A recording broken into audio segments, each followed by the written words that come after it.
Halo kawan-kawan semuanya, lama nggak jumpa, balik lagi bersama saya Agus Wirana di channel YouTube CCTV Tapalas. Kali ini saya bersama guru bahasa Indonesia di sekolah yang sama-sama kita akan membahas mengenai beberapa kata atau kalimat dalam bahasa Indonesia yang ternyata salah dalam penggunaannya, termasuk mungkin saya pernah menggunakan kata ini dan ternyata bukan seperti itu. Jadi seperti apa? Ini dia, langsung saja. Selamat siang Bu Asmi. Selamat siang, Mister. Apa kabar nih? Alhamdulillah baik. Lama nggak ngonten bersama nih Bu ya. Jadi ada beberapa kata dalam bahasa Indonesia yang ternyata kita salah dalam menggunakannya. Nah, salah satunya adalah kata antisosial dan kata asosial. Ya. Menurut Ibu bagaimana, Bu? Baik, kata antisosial dan asosial, di mana bedanya, Bu?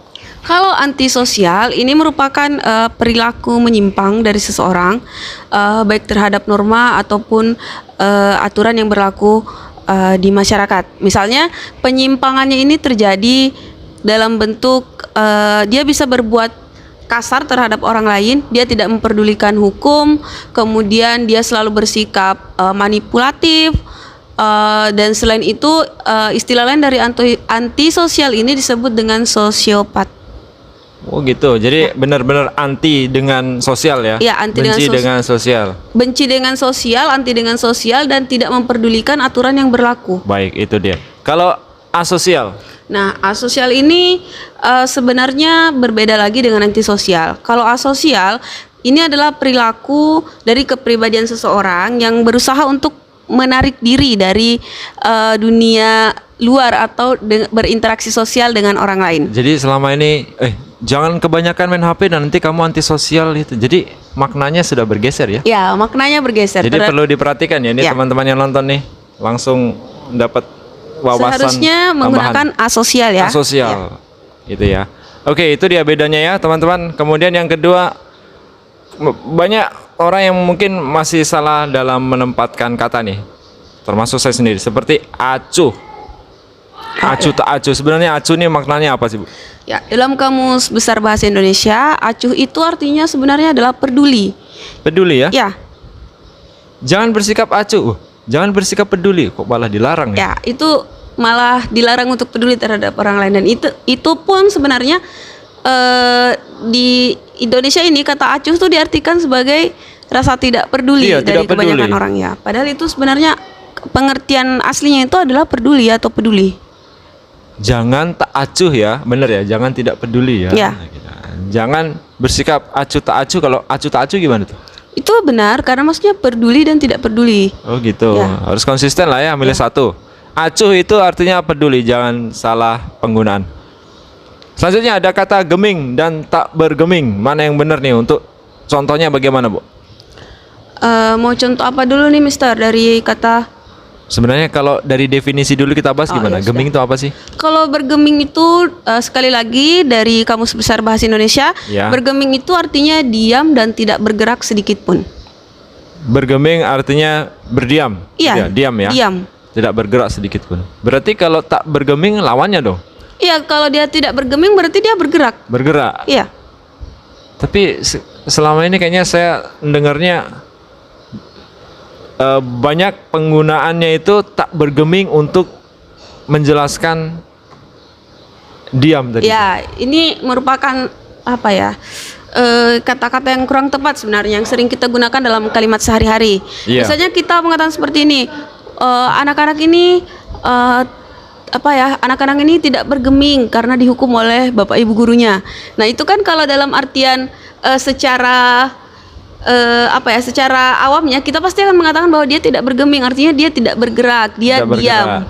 Padahal sebenarnya tidak bergeming itu artinya adalah bergerak. Bergerak. Ya. Oh, dia tak bergeming, dia tidak bergerak, berarti bergerak dulu. Ya, seharusnya diganti dengan kata anak itu bergeming karena mendapat hukuman dari bapak ibu gurunya. Oke, gitu ya teman-teman, paham ya? Bergeming dan tidak bergeming. Selanjutnya mana yang benar nih? Merubah atau mengubah? Oh ya, saya tidak tahu kalau istilah ini apakah sekarang sudah berbeda lagi, karena kebetulan kalau dalam bahasa Indonesia pemaknaan setiap ahli itu ada yang berbeda. Nah, kebetulan yang saya ingat kalau mengubah berasal dari kata dasar ubah. Artinya kita dari sesuatu yang dari sesuatu yang awalnya kita misalnya jadikan bikin seperti ini, nanti kita ubahnya lagi ke arah yang lain. Itu namanya mengubah. Nah, tidak ada kata merubah karena merubah ini sebenarnya kata dasarnya adalah rubah. Rubah itu adalah binatang. Binatang rubah. Binatang rubah. Jadi kalau kata merubah otomatis dia menjadi rubah.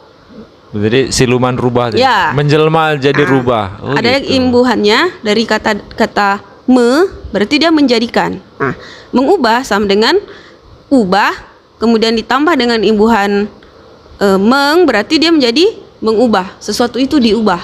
Nah, kalau merubah dia dari rubah dijadikan berarti dia menjadi seekor merubah. Oh gitu. Jadi ini mungkin berlaku juga untuk perubahan dan pengubahan ya? Sama nggak tuh? Mungkin berbeda lagi maknanya. Oh gitu. Ya. Oke, tapi kita nggak bahas yang itulah. Kita yang bahas yang gampang-gampang aja dulu. Merubah atau mengubah, yang benar mengubah.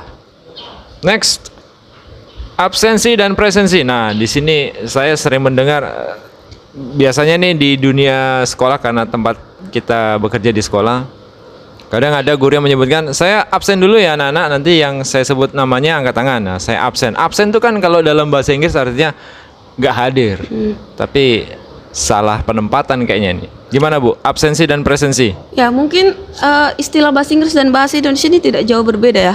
Kalau misalnya di bahasa Inggris diartikan absensi itu atau absent itu sebagai ketidakhadiran, maka di bahasa Indonesia juga sama, dianggap alpa atau tidak hadir. Jadi kalau misalnya anak-anak itu atau peserta didik itu kita tanyakan kehadirannya, kita tidak usah mengatakan bahwa saya absen dulu ya. Artinya kita yang tidak hadir kalau seperti itu. Iya, gitu ya. Jadi mulai sekarang jangan pakai kata itu untuk menjelaskan kehadiran ya. Absen itu artinya ketidakhadiran atau tidak hadir. Selanjutnya Bu, ini kedengarannya sama, tapi kalau dituliskan beda nih. Keluar ini dan keluar seperti ini. Di mana bedanya tuh? Ini untuk memudahkan ya. Keluar yang tidak dipisah tulisannya, keluar. Berarti adalah sesuatu yang kayak dari dalam kemudian dia timbul keluar. Seperti itu. Agak susah juga menjauh nih. Dari apa ya? Menjauh dari garis itu misalnya. Keluar. Agak susah juga nih menjelaskannya. Atau kita ambil contoh aja lah. Daripada ribet ya. Mungkin contohnya seperti ini. Akibat kecelakaan tadi, darah mengucur deras keluar dari pelipis ya? Iya, sini ya? Ya, keluar dari pelipis. Atau kita bagaimana ya kata-kata yang baik? Tadi tuh benar sih. Kalau darah kan di sini.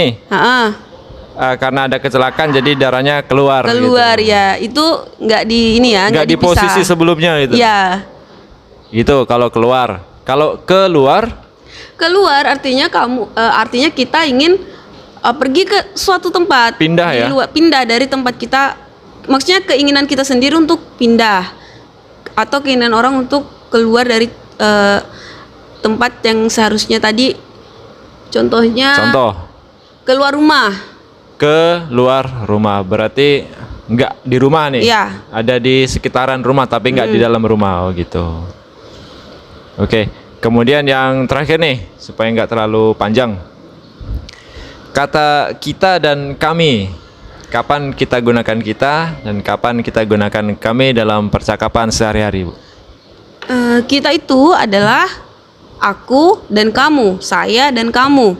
Itu adalah kita. Kalau apa tadi? Kami itu adalah saya dan dia, saya dan mereka. Itu artinya kami. Jadi sangat jelas perbedaannya. Oh, gitu. Misalnya kalau kita lagi berbicara gini, Bu. Berarti ya kita pakai kita ya? Ya, kita. Karena saya melibatkan Ibu. Ya. Gitu. Kalau kami berarti saya dan orang-orang saya nih. Berarti yang saya ajak bicara nih nggak terlibat. Ya. Oh gitu. Kita dan kami. Begitu ya teman-teman, jangan sampai tertukar. Mungkin ada lagi satu atau dua yang sering disalahartikan atau disalahgunakan nih.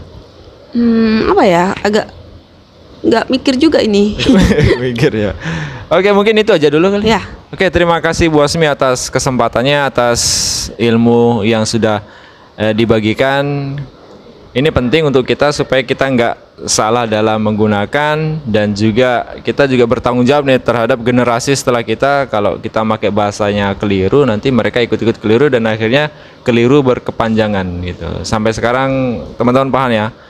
Paling tidak dari apa yang sudah kita bahas tadi. Mungkin itu ada yang mau Ibu sampaikan lagi?